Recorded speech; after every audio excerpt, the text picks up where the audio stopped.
السلام عليكم. بالنسبه للسمارت اولى وتانية ثانوي هنعمل فيها ايه؟ المطلوب كله ان انت تراجع بياناتك عشان لو في اي خطأ ولا حاجه ترجع المدرسه يعدلوهولك. الرابط هسيبه لكم في الوصف بتاع الفيديو عشان تخشوا على الرابط تعملوا الاستمارة ازاي. طيب هاي الكود بتاع سنه اولى هنجيبه ازاي؟ في وصل المصاريف بنكتب الكود الاول والمحافظه المحافظه، وبعد كده moe.edu.eg والباسورد بتاعتك اس كابيتال تي دي شباك وتاريخ ميلادك. كده انت بقى معاك الايميل بالنسبه لسنه اولى. طب سنه تانية هو موجود معاهم بالفعل وكده كده مفعلين الاستماره بتاعتهم. طب المطلوب ان احنا نعمل ايه بعد ما حصلنا على الكود بتاعنا والايميل؟ كده انت بقى معاك بالنسبه لسنه اولى كود وايميل، ايميل وكلمه سر. ده سهل جدا ان انت تعمل.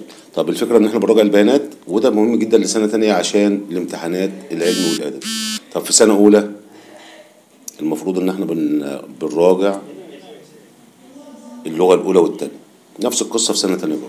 طيب بعد ما ضغطنا على الرابط دخلنا على الصفحه دي، هنضغط كلمه تسجيل دخول ونبدا نكتب الايميل بتاعنا اللي احنا عرفنا بنعمل ازاي دلوقتي، مش محتاج كيمياء من حد.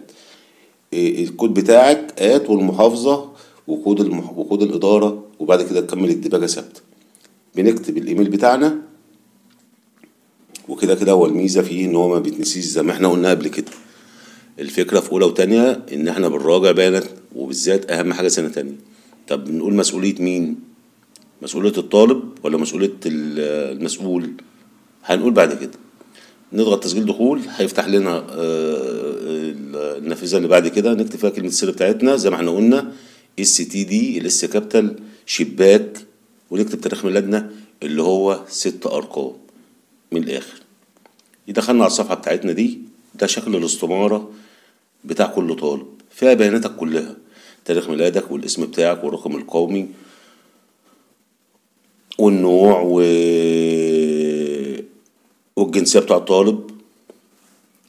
نخش على الجزء اللي بعد كده، نكتب فيه بقى محافظة العنوان، كل واحد يكتب محافظته ومركز السكن أو قسم السكن بتاعنا، ونكتب العنوان بتاعنا بالتفصيل.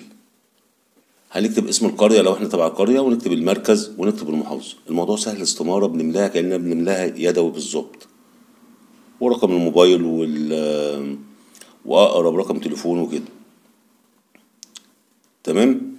احنا قلنا ان المسؤولية ممكن وارد جدا الضغوط اللي الناس فيها اللي بتشتغل في المدارس يحصل ان هو يسجلك بدل علم ادبي. انت بتراجع عشان الامتحانات اولى وتانية الكتروني، تانية بالذات عشان ما يجيش امتحان مختلف وترجع تزعل في الاخر. بعد كده بنرجع ننزل تحت نكتب مهنة الوالد. حلو كده. ونراجع بيانات الاستمارة بتاعتنا زي ما انتم شايفين كده. اللغة الأولى والتانية بالنسبة لسنة أولى، سنة تانية اللغة الأولى والتانية والتخصص. وبعد كده نضغط إقرار صحة البنات ونتك على كلمة إرسال أو حفظ لو كلمة حفظ موجودة. الموضوع سهل جدا بالتوفيق.